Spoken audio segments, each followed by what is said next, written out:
Nëse dëshirojmë të bëjmë një përkufizim kush është njeriu i kohës tonë, atëherë mund të themi se njeriu i kohës tonë është ai njeri i cili është i zhytur në dinamikën e jetës. Atë e karakterizon një përditshmëri me shumë obligime. Nëse dëshirojmë ta marrim dhe ta njohim që nga mëngjesi herët kur zgjohet dhe para vetit ka një orar, e pret orari dhe puna, para se të shkon dhe të lajmërohet dhe të paraqitet në kohën e dur në punë, ndoshta e presin obligimet familjare, fëmijët, kopshti, qerdhja. Pastaj ai në momentin kur e bën hapin e parë dhe del nga shtëpia e tij, kjo dinamik e sfidon komunikacioni, angazhimet, stresi,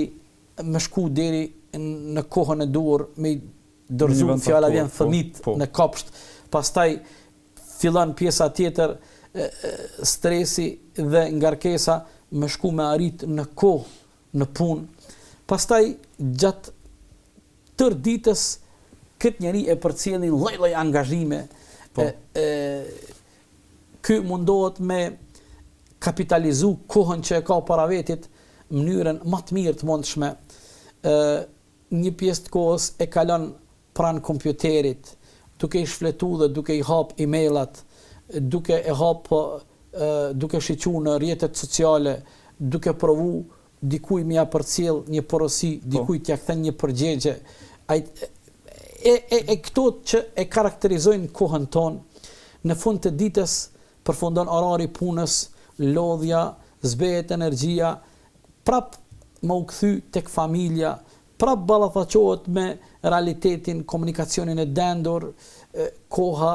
nuk mjafton, kërkesat, takimet, agenda, dhe në fund, sigurisht se detyrat ndaj familjes, detyrat ndaj shtëpisë, dhe në fund ai mbetet prap ai i cili e përfundon një ditë me sukses apo pa sukses, i kënaqur plotësisht apo i kënaqur pjesërisht, dhe në krejt këtë dinamik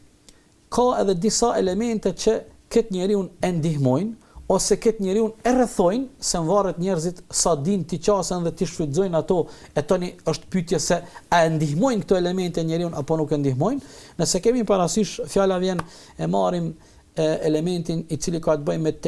teknologjinë moderne, nëse kemi të bëjmë sot, nëse e marrim prej kësaj teknologjie moderne në mënyrë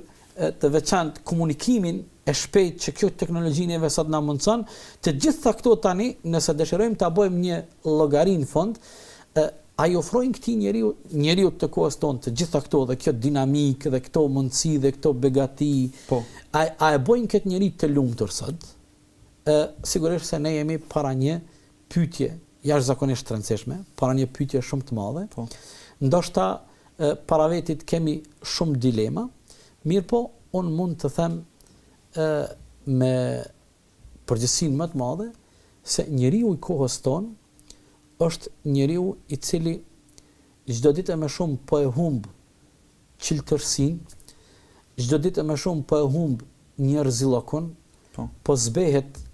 zemër bardhësia, po ju humb njerëzve qetësia, njerëzit ka kohë që ata nuk janë ndalë të meditojnë dhe të reflektojnë. Ky është ai njeriu i kohës tonë, sikur dikush atje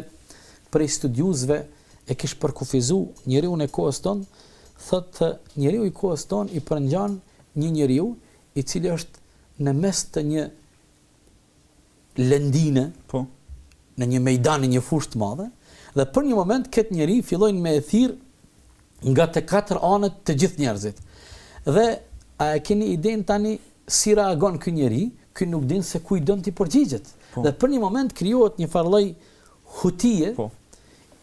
te ky njeri dhe tani ky s'din se ku t'i përgjigjet dhe si t'i përgjigjet gjithë atyre njerëzve që nga të gjitha anët e kanë vërshu dhe po e thrasin. Ky është njeriu i kohës tonë.